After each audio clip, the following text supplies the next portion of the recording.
ஒன்று சாமுவேல் முதல் அதிகாரம். சீலோவில் எல்கானா. எப்பிராயிம் மலைநாட்டைச் சார்ந்த ரமாத்தையும் சோப்பிமில் எல்கானா என்ற ஒருவர் இருந்தார். இவர் எப்பிராயிமைச் சார்ந்த சூப்பின் மகனான தோகுவின் மைந்தனான எலிகூபின் புதல்வனான எரோகாமின் மகன். அவருக்கு அன்னா பென்னினா என்ற இரு மனைவியர் இருந்தனர். பென்னினாவுக்கு குழந்தைகள் இருந்தனர். அன்னாவுக்கோ குழந்தைகள் இல்லை.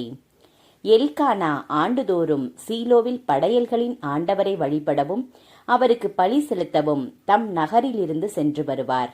அங்கே ஆண்டவரின் குருவான ஏலியின் இரு புதல்வர்கள் ஒப்பினியும் பினகாசும் இருந்தனர்.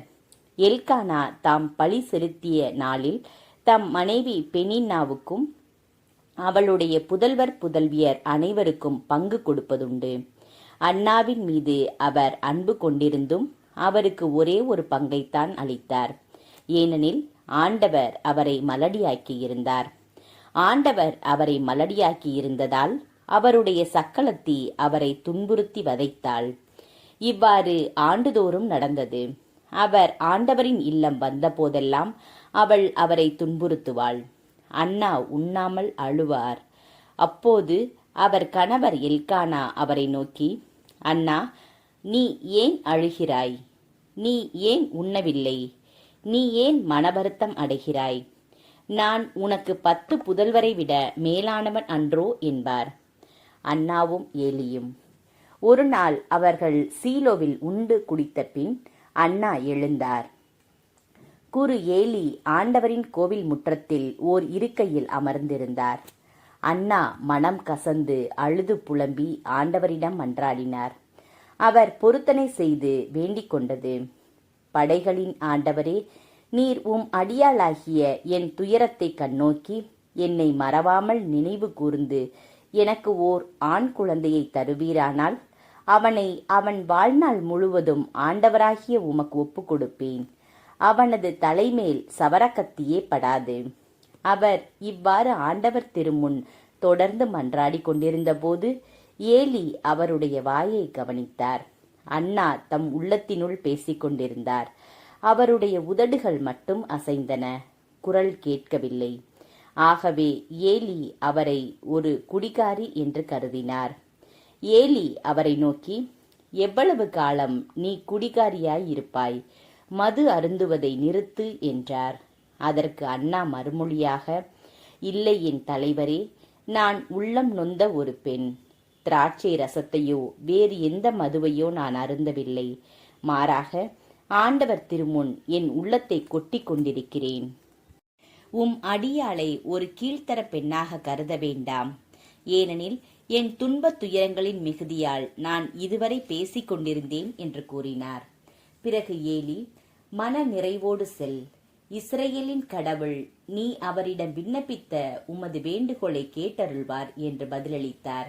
அதற்கு அன்னா, அடியாள் கண் முன்னே அருள் பெறுவாளாக என்று கூறி தம் வழியே சென்று உணவு அருந்தினார். இதன் பின் அவர் முகம் வாடியிருக்கவில்லை. சாமுவேலின் பிறப்பு.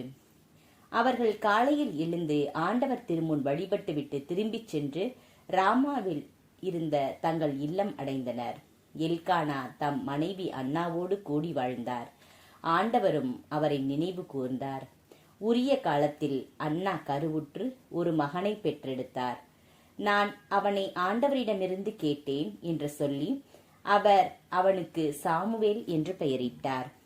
எல்கானாவும் அவர் வீட்டார் அனைவரும் ஆண்டவருக்கு தங்கள் ஆண்டு பலியையும் பொருத்தனைகளையும் செலுத்தச் சென்றார்கள். ஆனால் அன்னா செல்லவில்லை.